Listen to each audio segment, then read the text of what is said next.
నమస్తే ఫ్రెండ్స్.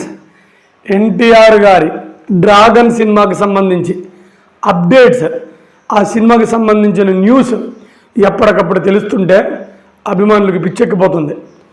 ఈ మధ్య లేటెస్ట్గా డ్రాగన్ సినిమాకి సంబంధించి ఒక అప్డేట్ వచ్చింది. అది మామూలు అప్డేట్ కాదు, పూనకాలు తెప్పించింది. ఎన్టీఆర్ గారికి సంబంధించిన స్టోరీ కొంచెం లీక్ కూడా అయింది. ఇంతగా స్టోరీ ఏంటి, అసలు కథాకమామిష ఏంటి, అవన్నీ తెలుసుకోక ముందు నాదొక్క చిన్న రిక్వెస్ట్. కొత్తగా ఎవరైనా చూస్తుంటే ఛానల్ కొంచెం సబ్స్క్రైబ్ చేయండి, ఎంకరేజ్ చేయండి. మ్యాటర్లోకి వద్దాం. మనకి ప్రశాంత్ నీల్ గారికి ఒక్కొక్క సినిమాకి ఒక స్ట్రాటజీ ఉండిద్ది.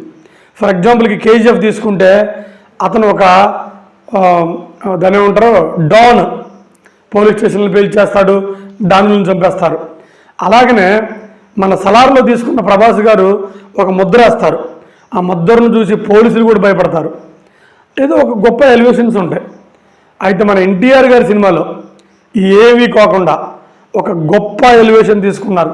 అదేంటంటే మన జూనియర్ ఎన్టీఆర్ గారు ఫ్రీడమ్ ఫైటర్కి సంబంధించిన స్టోరీ అంటే ఇది. బేసికల్గా ఈ సినిమా అయితే 1960కి సంబంధించిన స్టోరీ అంట. ఓకే, బాగానే ఉంది. ఇందులో ఫ్లాష్ బ్యాక్ ఫ్రీడమ్ ఫైటర్స్కి సంబంధించిందంట. ఇంకా చెప్పనక్కర్లేదు. ఫ్రీడమ్ ఫైటర్స్ అంటే ఎలివేషన్స్ మామూలుగా ఉండవు. ఒక పక్క బ్రిటిషర్స్, ఒక పక్క ఇండియన్స్, ఒక పక్క విలన్స్, ఒక పక్క టైగర్. ఎలివేషన్స్ ఉంటాయి బ్రదర్. ఇంకా పూనకాలు. ఎన్టీఆర్ గారి ఫ్యాన్స్ పండగ చేసుకోవటమే ఉంది. ఇంకా దానికి సంబంధించిన ఒక సాంగ్ను కూడా మన రామోజీ ఫిల్మ్ సిటీలో సెట్టింగ్ చేసి తీస్తున్నారు. అది కూడా అదిరిపోయిందంట. దానికి మీ అందరికీ తెలుసు, మ్యూజిక్ బస్రూర్, కెమెరా వచ్చి గౌడ గారు.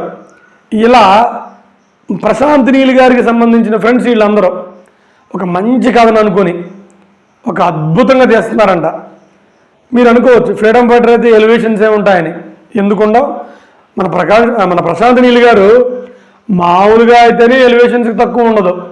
ఇంకా ఒక పక్కన ఆ పక్కన తెల్లవాళ్ళు ఉంటారు ఫైటింగ్కి.